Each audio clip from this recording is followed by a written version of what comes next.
How's it going, everyone? This is Guide to Everything. In today's video, I'll show you on how you can instantly locate jungle biome in all of platforms. So in order to do this instantly, you must enable cheats. That is the guaranteed way on how you can do this because, as you may know, Minecraft is totally random. So onto the world itself, you can then hit T on your keyboard, and then I believe that for all of the platforms, the command is going to be the same. So it's going to be exactly dash locate biome Minecraft jungle. Hit on the enter button and then it will show you the coordinates for the Minecraft biome. So it's going to be negative 386, 76, and negative 341.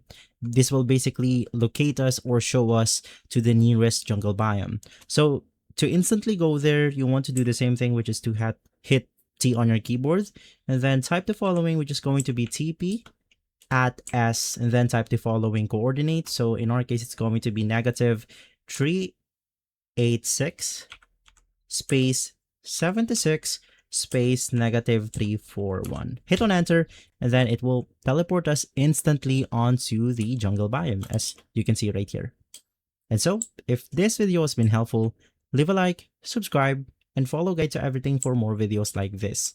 And as always, thanks for watching.